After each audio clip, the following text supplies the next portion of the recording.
के फंडे में आपका स्वागत है। तो कैसे हैं आप लोग? आज के लेक्चर में हम देखेंगे कैविटी प्रॉब्लम्स, राइट।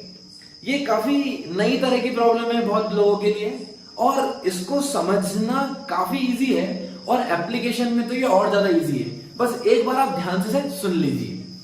तो यहाँ क्या गिवन है, एक डिस्क मान लीजिए, ऐसे एक डिस्क गिवन है। इस डिस्क का मास m रेडियस r है, राइट।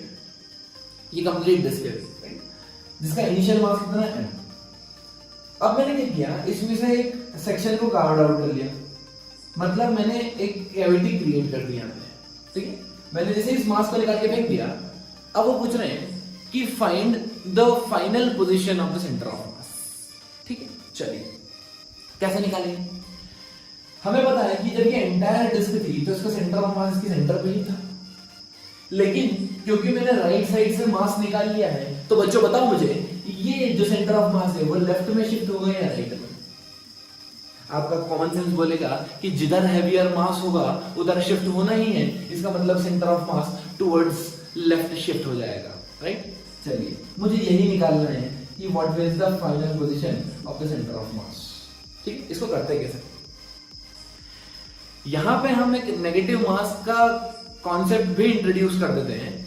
आप बोलोगे कि भाई मास नेगेटिव तो नहीं होता, लेकिन एक नेगेटिव मास को अगर मैंने कॉन्सेप्ट को इंट्रोड्यूस कर दिया तो इन तरह की प्रॉब्लम्स को सॉल्व करना मेरे लिए काफी आसान हो जाएगा, ठीक है। देखिए मैंने क्या किया कि ये कैपिटल M मास था, मैंने इसका मास निकाला। पहले तो क्या निकाला मैंने कि what is the mass of the cavity. मैंने मान लिया कि मास ऑफ द कैविटी है m डैश या स्मॉल m ले लीजिए, ठीक है। कैविटी का मास कितना माना मैंने? Small m। अब मैं क्या करूंगा, इसको प्लस m यहां पर रख दूंगा और माइनस m यहां रख दूंगा। मतलब मैंने मास को ऐड किया और मास को सब्ट्रैक्ट किया। क्या मैंने कोई चेंज किया? नहीं, मैंने कोई चेंज नहीं किया है। बहुत बढ़िया। अगर मैंने कोई चेंज नहीं किया सिस्टम में तो मैं इस सिस्टम को कुछ ऐसा बना दूंगा फिर से कि प्लस m मैं इस डिस्क को दे दूंगा और माइनस m मैं यहां रख दूंगा इस साइड पे। ये मैंने माइनस m रख दिया, राइट। ये डायग्राम ऐसा है नहीं, मैं आपको बताया है बस कि ये उस साइड रखा है। मतलब अगर मैंने ओरिजिन यहां कंसीडर किया है तो ये तो बन गया कंप्लीट डिस्क और ये बन गया माइनस m की एक डिस्क, माइनस m की एक छोटी डिस्क बन गई है वहां, करेक्ट। अब देखिए, अब हम निकालना स्टार्ट करते हैं इसकी पोजीशन, राइट। तो हमने लिया है एलटीक्यू लर्न थ्रू क्वेश्चंस, राइट। आ जाइए, अब हम देखेंगे कि इसका मास निकाल के सबसे पहले काम है हमको मास निकालना है। एक बात बताओ, ये डिस्क है, इसका मास कहाँ पे डिस्ट्रीब्यूटेड है? लेंथ पे, एरिया पे या वॉल्यूम पे? तो आपका आंसर है एरिया पे। अगर आपका आंसर एरिया पे है, इसका मतलब क्या? इसका सिग्मा बराबर होगा। देखिए जैसे आपको एक बात बताओगी कि एक बॉडी रूम है, उसकी डेंसिटी अगर रो है तो उसके एक छोटे से छोटा पार्टिकल की डेंसिटी भी रो होगी या एक सेक्शन की डेंसिटी भी रो होगी। सिमिलरली जब हम बॉडी ऐसी लेते हैं जो प्लेनर बॉडीज है, तब अगर सिग्मा उसका कांस्टेंट है तो उसके हर कंस्टिट्यूएंट का या हर एक पार्ट का सिग्मा बराबर होगा। ये चीज समझ में आ रही? इसी को बोलते हैं सरफेस मास डेंसिटी। अब देखिए, total mass by total area into Chhotu mass by Chhotu area, correct. Total mass कितना है? टोटल मास आपने बोल दिया हाँ भाई m है। Total area bye r square है। तो छोटू मास कितना है? छोटू मास मैंने मान लिया m है, मुझे छोटू का एरिया पता करना है। ये सेंटर, ये आउटसाइड पेरिफेरी का पॉइंट, ये डिस्टेंस होती है रेडियस r। तो इसका सेंटर क्या होगा? r बाय 2 पे। तो मेरा आ गया pi r by 2 the whole square. तो यहाँ पे हम सॉल्व करेंगे तो ये जाएगा m बाय 4। मतलब ये जो मैंने मास यहाँ पे निकाला है और मास जो यहाँ पे मैंने पुट किया है वो है m बाय 4। क्या चीज क्लियर है आपको? बहुत बढ़िया बात चल रहा है। इसका मतलब मुझे समझ में आ गया कि भैया मैंने m बाय 4 को मैंने ऐड कर दिया। जैसे मैंने ऐड किया कि कंप्लीट डिस्क बनी, मैंने m बाय 4 को सब्ट्रैक्ट कर दिया। मतलब सब्ट्रैक्ट नहीं किया, मैंने नेगेटिव मास पुट कर दिया। इस समझ लीजिए, नेगेटिव मैंने यहाँ पे मास पुट कर दिया, राइट। अब हम निकालते हैं पोजीशन ऑफ सेंटर ऑफ मास।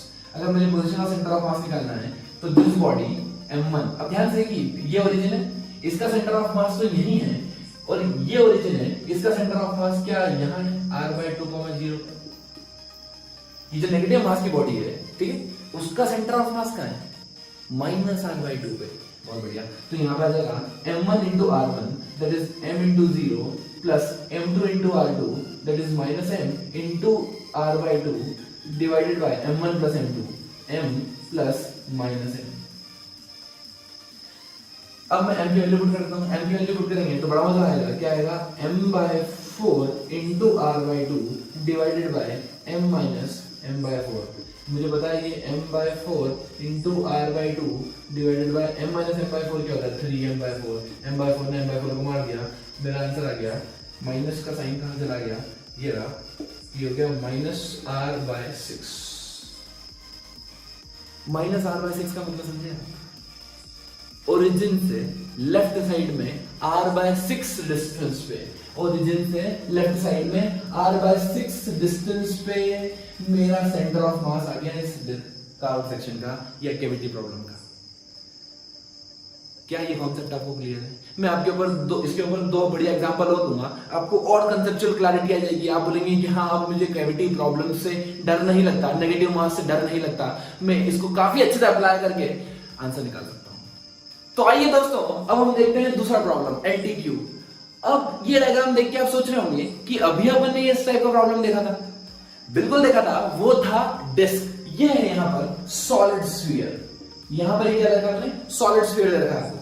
ये मैंने सॉलिड स्फीयर रखा है और उसका मास इनिशियली m माना है, रेडियस r मानी इनिशियली जब मैंने कैविटी नहीं निकाली थी, जब मैंने सेक्शन को कार्व आउट नहीं किया था। अब मैंने क्या किया, इस सेक्शन को कार्व आउट करके फेंक दिया। आपको निकालना है new position of the centre of मास। आप बहुत स्मार्ट हैं, आप क्या करेंगे? वही अप्रोच लगाएंगे जो मैंने पहले आप लगाई थी, नेगेटिव मास का कॉन्सेप्ट यूज करेंगे। आप माइनस m करेंगे, प्लस m करेंगे, इसको आप ऐसा बना देंगे, कैसा बना देंगे? ऐसा बना देंगे, गजब बना देंगे इसे। ये हो जाएगा एक कंप्लीट स्फीयर बन गया ब्लू कलर का, राइट? ये रेड कलर का एक और स्फीयर बन गया विद अ नेगेटिव मास। मतलब ये सिस्टम मैंने दो पार्ट में ब्रेक कर दिया, बड़ा स्फीयर छोटा स्फीयर, बड़ा स्फीयर का पॉजिटिव मास और छोटा स्फीयर का नेगेटिव मास। बस बाकी कॉन्सेप्ट पूरा सेम है, m1r1 + m2 r2 upon m1 + m2। लेकिन यहां पर एक चेंज करना पड़ेगा अपने को, मास निकालना है। सबसे पहले क्या निकालना है? मास निकालना है। अब दोस्तों बताओ क्या यूज करूं? लैम्डा सिग्मा रो। यहाँ पर क्या यूज होगा? यहाँ पे यूज होगा रो, क्योंकि पूरे वॉल्यूम में मास डिस्ट्रीब्यूटेड है। इसका मतलब rho is equal to rho dash, मतलब mass by total volume equal to छोटा मास बाय छोटा वॉल्यूम। मास बोलो दोस्तों, मास m है, वॉल्यूम कितना होगा? 4/3 पाई r3। छोटा मास तो m ही है और छोटा by 3 pi r/2 the whole cube, right? तो यहां पे से आपको जब सॉल्व करोगे तो आएगा m/8। इसका मतलब इस बार आपने m/8 मास को निकाला है और m/8 मास को ऐड किया है। लेकिन जब मैं बड़े स्फीयर का सेंटर ऑफ मास लूंगा तब तो सेंटर पर ही आएगा, लेकिन मैं छोटू स्फीयर की बात करूंगा तो उसका सेंटर आएगा प्लस r/2, 0 पर, नेगेटिव मास वाला जो स्फीयर है उसका। तो मैं डायरेक्ट फॉर्मूला लगाता हूं, सेंटर ऑफ मास का फॉर्मूला m इंटू x1, ये तो 0 है, और जो छोटू मास की बात करेंगे वो minus m into plus r/2 divided by m minus m, right? इसको ऐसे भी लिख सकता हूं मैं, m प्लस माइनस m, कोई दिक्कत वाली बात नहीं है। चलो दोस्तों, अब मैं m की वैल्यू पुट करूंगा तो ये जाएगा m/8 into r/2 with negative sign, this is m minus m/8। ये हो जाएगा m माइनस m/8 क्या 7m/8, मतलब ये हो गया m/8 इंटू r/2 माइनस के साथ ये हो जाएगा 7m/8। m/8 ने m/8 को मार दिया, मेरे पास बचा माइनस r/14 यूनिट्स। इसका मतलब this time it will shift towards right by a magnitude of r/14। Clear? चलिए दोस्तों, ये और प्रॉब्लम ले लेते हैं दो, और उसके बाद आपको सब कुछ स्मूथ हो जाएगा। यहां पर सबसे पहले हम देखेंगे LTQ3 क्या गिवन है, वही आप डिस्क ले लीजिए, वही बर्नर कॉन्सेप्ट, वही रेडियस, डिस्टेंस इस बार c दे रखी है और जो कार्व आउट किया है उसका रेडियस मैंने b दिया है। क्लियर? तो आई होप आप ये प्रॉब्लम कर लेंगे। एक बार मैं आपको हिंट दे देता हूं, बेसिकली करना क्या है, प्लस m माइनस m, बाकी सब कुछ है।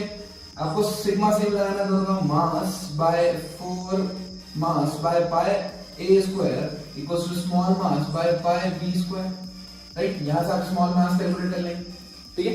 उसके बाद आपको सेंटर ऑफ मास निकालना है, xc1 m1x1 plus m2x2 divided by m1 plus m2, correct? यहाँ पे मास आप कैपिटल एम पुट करेंगे, स्मॉल एम मास नेगेटिव मास पुट करेंगे, x2 की वैल्यू क्या पुट करेंगे दोस्तों, x2 की वैल्यू होगी c सेंटर, ये x1 हो जाएगा 0 और फिर आप as it is value put कर दीजिए m1 और माइनस m2 की, तो आपका आंसर निकल के आ जाएगा। ठीक है, बेसिकली कुछ किताबों में, कुछ अच्छी किताबों में पोजीशन ऑफ सेंटर ऑफ मास का एक डायरेक्ट फॉर्मूला गिवन है। क्या गिवन है, m1 into r1 minus m2 into r2 divided by m1 plus m2, right.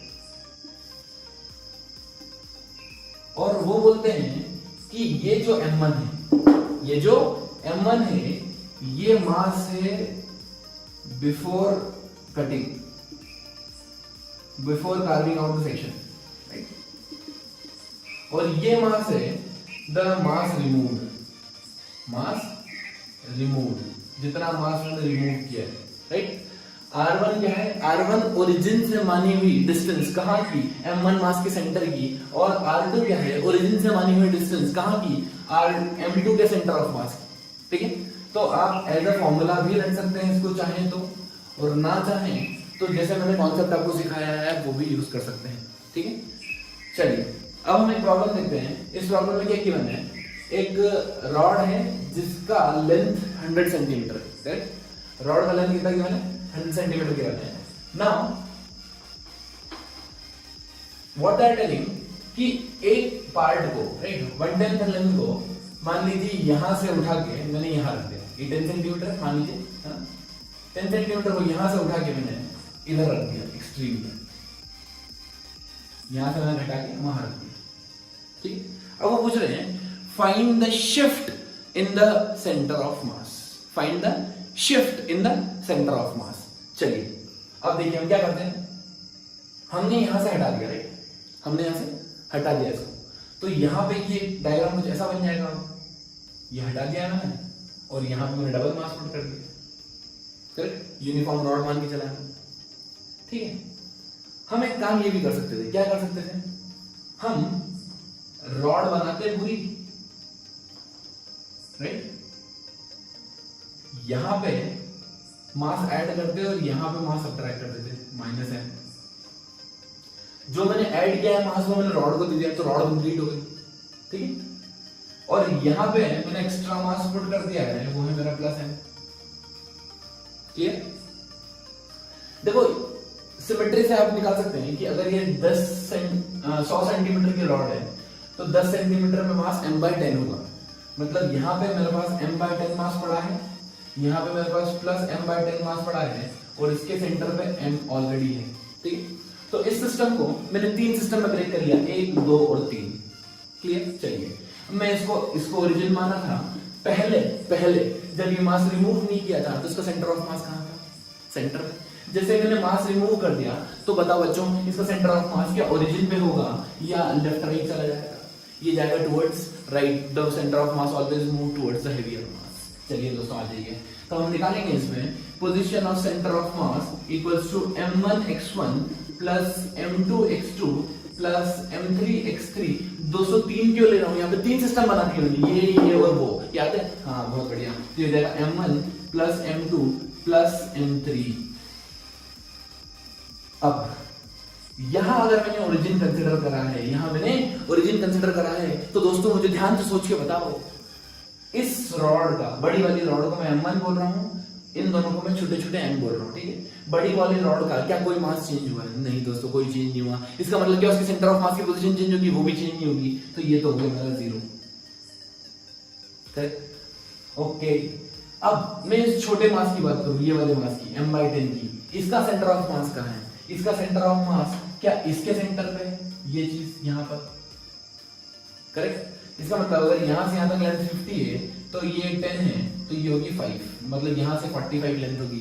ठीक है, समझ में आ रहा है दोस्तों, तो ये जाएगा m/10 into 45 centimetre, m/10 into 45 centimetre plus यहां पे मैंने नेगेटिव मास है, राइट, और डिस्टेंस यहां से निकालते पोजीशन, बेसिकली पोजीशन कितनी है, अगर वो 45 है तो ये भी -45,0 होगी। दोस्तों कोऑर्डिनेट सिस्टम का बड़ा गजब खेल है यहाँ पे, तो ये हो जाएगा -m/10 into -45 divided by sum of all the masses. Sum of all the masses जब मैं सम करूंगा सबका तो कितना आ जाएगा दोस्तों बताओ। मैंने कुछ किया तो है ही नहीं चेंज, मास तो अभी भी m ही रहेगा क्योंकि मैंने यहां से उठा के वहां रख दिया, बस मैंने मास का घटाया या बढ़ाया नहीं है, तो अभी भी मास m ही रहेगा। और आपको नहीं भरोसा तो एक काम करते हैं अपन, m + m/10 - m/10, खेल खत्म। ठीक है, वापस m/10 आ जाएगा, m आ जाएगा। ठीक है, तो ये यहाँ पे हो जाएगा मेरा m × 45/10 × 2, तो यहाँ पे देख लीजिए आप, ये हो गया मेरा 90/10 डिवाइडेड बाय m से m gate cancelled, you will get 9, you will get 9 centimetre. 9 centimetre, इसका मतलब पहले जो पोजीशन ओरिजिन पे थी, पहले जो पोजीशन जिन पे थी, अब वो जिन +9 पे हो गई है, मतलब सेंटर ऑफ मास 9 यूनिट्स यहां शिफ्ट हो गया। क्या ये चीज आपको क्लियर है? बहुत बढ़िया। रोकर मुस्कुराने का मजा ही कुछ और है, जिंदगी में कुछ खोकर पाने का मजा ही कुछ और है। हार और जीत तो लगी रहती है दोस्तों, हार के जीतने का मजा ही कुछ और है। Stay motivated, keep learning, keep supporting.